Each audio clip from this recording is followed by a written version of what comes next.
Hey guys! For today's video, tatalakayin natin kung ano-ano nga ba ang mga tinatanong ng employer sa interview at ano ang dapat at hindi dapat isagot sa interview. At ibibigay ko din ang mga tips upang kayo ay makapasa sa interview at maselect.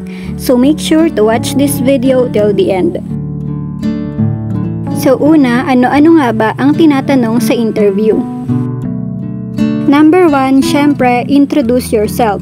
Your name, your age, status, anong tinapos mo at anong work experience mo. Pwede nyo siyang sagutin ng ganito. Hello ma'am or sir, good afternoon. I am Bea Benitez, 26 years old, married but have no children. I graduated from Quezon City Polytechnic University with a diploma in computer science.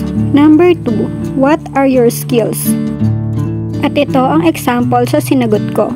I am a hardworking person, I am flexible and quick learner, and I can easily adapt to a new work environment. Number 3, how will you handle homesickness? I will keep myself busy at work, and due to our advanced technology today, I can easily talk to my loved ones in the Philippines. Number 4, why do you want to work in our company? For example, Walsen Technology. So dito, kailangan nyong mag-search ng background ng company na papasukan ninyo bago ang interview ninyo. Ang sinagot ko dito na na-research ko ay, I want to work in Walsen Technology because Walsen Technology is the world's leading manufacturer of passive components with a one-stop shop product portfolio and a worldwide delivery platform. Number 5, why do you want to work in Taiwan?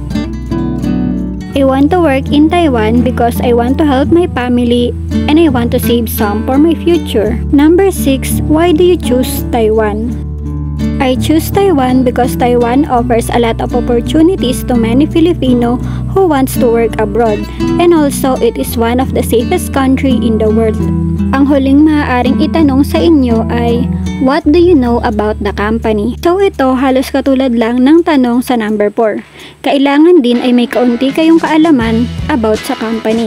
Ang sinagot ko dito ay, Walsen Technology is a Taiwan-based company engaged in manufacture, processing, and sales of multi-layer ceramic chip capacitors. So ito na nga. So una, magte-text sila sa inyo na mag-report sa office nila for line-up. Pagpunta nyo sa office para mag-report, kasabay na doon na i-check nila yung documents ninyo. At sasabihin nila na kailangan nyo magpa-x-ray. Ang x-ray sa kanila ay 200 pesos. Bibigyan nila kayo ng referral kung saan kayo pwedeng magpa-x-ray. At i-schedule na din nila kayo for employer's interview. Sa araw ng interview, sundin yung damit na kailangan yung suotin for interview. So kami noon ay pinag-white t-shirt lang at yung iba naman ay naka-white polo shirt, naka-rubber shoes, at dapat naka-ponytail ang buhok. Sa oras naman ay dapat 1 hour or 30 minutes early kayo sa sinabi nilang oras sa interview.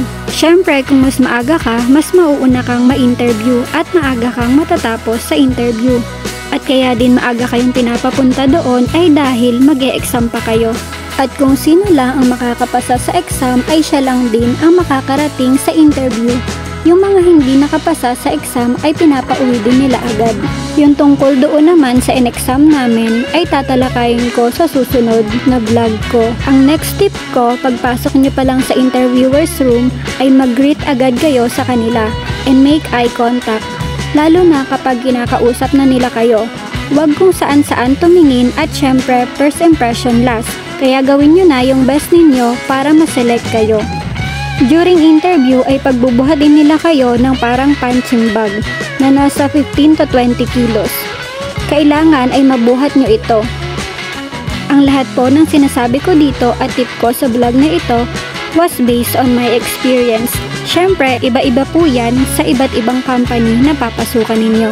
At yung tungkol naman sa question ng employer ay hindi po lahat yan ay itatanong sa inyo. May mga 3 o 4 lang sa mga sinabi ko kanina ang itatanong nila.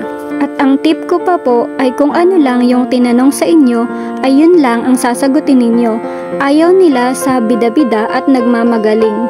Kaya wag kayong magkwento na hindi related sa tanong nila. At alam nyo ba na 300 applicant kaming na-interview? Pero 50 applicant lang yung kinuha nila dahil 50 applicant lang yung kailangan nila.